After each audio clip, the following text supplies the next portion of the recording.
और निकल जाते हैं। फिर कुछ दिनों बाद ही गांव में एक खबर तेजी से फैल जाती है। अरे भाग्यवान, तुमने सुना? शहर की किसी सुंदर औरत ने ये फैक्ट्री खरीद ली है। अब शायद हमें गांव में ही रोजगार मिलने लगेगा और सुंदरता भी रोज निहारने को मिलेगी।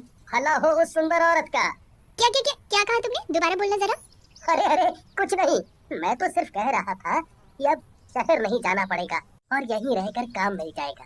फिर एक दिन उस गांव में वही सुंदर महिला आती है जिसने फैक्ट्री खरीदी थी और गांव के लोगों को इकट्ठा करके कहती है, आप मेरी फैक्ट्री में नोट बनाने का काम करें, मैं आपको रोजगार के साथ साथ बहुत अच्छी तनख्वाह भी दूंगी। रामू, सुना तुमने? इसका मतलब हमें शहर में दूर जाकर काम नहीं करना पड़ेगा। हम गांव में रहकर भी पैसा कमा सकते हैं, है? और अपने परिवार का लालन पालन कर सकते हैं। हाँ भाई, तुम बिल्कुल सही कह रहे हो। मैं तो हमेशा से चाहता था कि हम अपने ही गांव में काम कर सकें। मैं तो इस फैक्ट्री में जरूर जाऊंगा।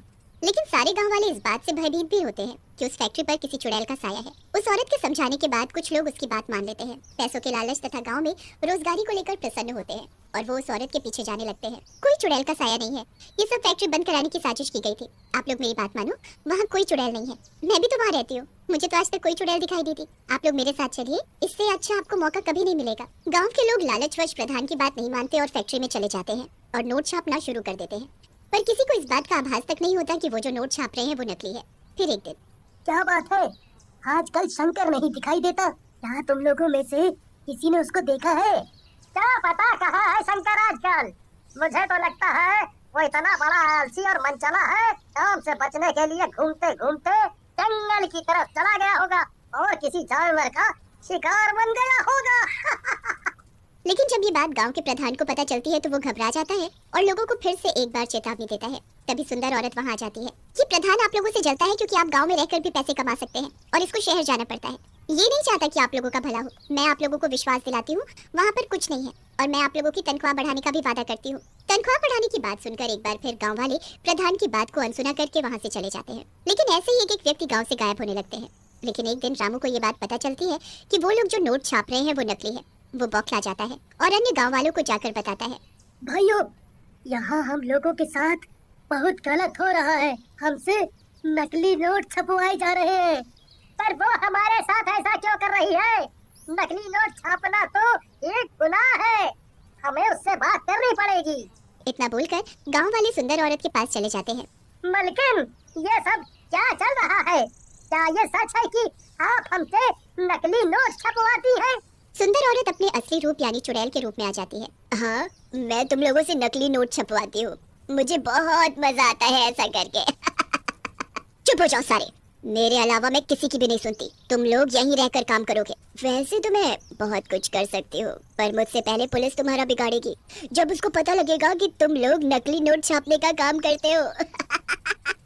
सारे गाँव वाले डर जाते हैं। फिर वे सब चुड़ैल के डर से नोट छापना शुरू कर देते हैं। तभी उनका एक और व्यक्ति गायब हो जाता है। सारे गांव वाले घबरा जाते हैं। ये हमारे गांव में क्या हो रहा है? हमें अपनी मलकिन से बात करनी पड़ेगी। ये ऐसा क्यों हो रहा है?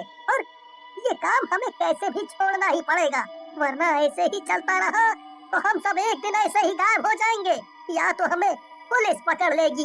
फिर एक बार वो सब चुड़ैल के पास जाते हैं।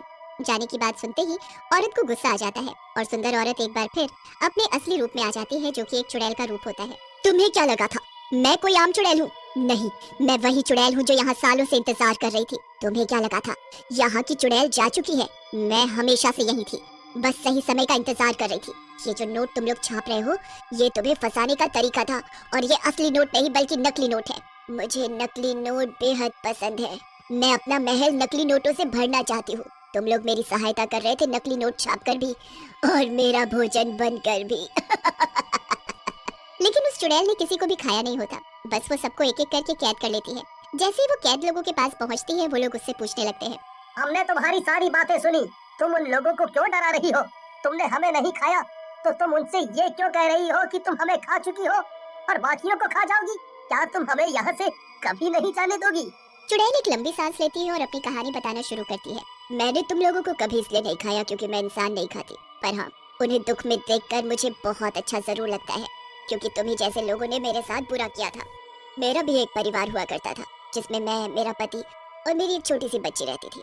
मेरे पति ने अपनी सारी कमाई लगाकर इस फैक्ट्री को खरीदा था। फिर चुड़ैल के चेहरे पर एक मुस्कान फैली और उसने आगे की कहानी बतानी शुरू की।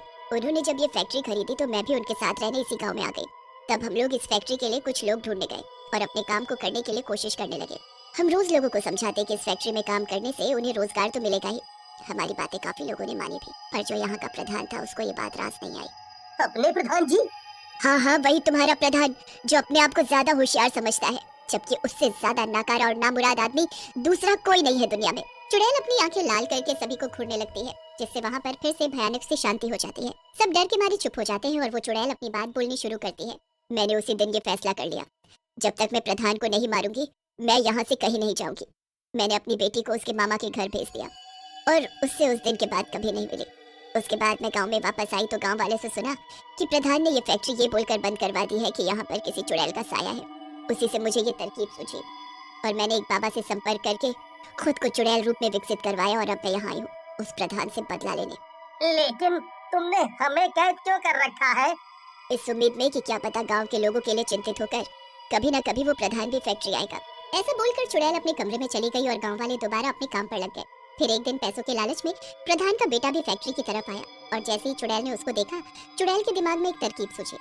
आज मैं अपना बदला जरूर पूरा करूंगी। वो तुरंत इंसानी रूप में आई और वो प्रधान के बेटे को देखते ही रोने लगी। हाय राम, अब मैं क्या करूं? क्या बताऊं? मेरी इतनी बड़ी फैक्ट्री है लेकिन इसको चलाने वाला कोई नहीं और मुझे मेरे शहर जाना है। समझ नहीं आ रहा है क्या करूं। तो तुम जाओ, मेरे पापा यहाँ के प्रधान हैं। वो तुम्हारी फैक्ट्री की देखभाल बहुत अच्छे से कर लेंगे। लेकिन वो तो मुझे जरा भी पसंद नहीं करते, तो वो मेरी फैक्ट्री का ध्यान क्यों रखेंगे? औरत अचानक फिर से अपने असली रूप में आ जाती है और जोर जोर से हंसने लगती है। आ गया ना तू भी मेरे झांसे में। और बोलती है, आज मैं तुझे भी खा जाऊंगी। जब देर रात तक प्रधान का बेटा घर नहीं पहुंचता तो प्रधान परेशान होकर गांव में उसको ढूंढने निकल गया। सब जगह ढूंढने के बाद आखिर में वो फैक्ट्री ही रह गई। मजबूरी में आकर प्रधान फैक्ट्री की तरफ अकेला ही चल देता है। चुड़ैल अचानक से प्रकट होती है और बोलती है, आखिरकार तू आ ही गया प्रधान। इतना बोलकर चुड़ैल प्रधान पर कूद जाती है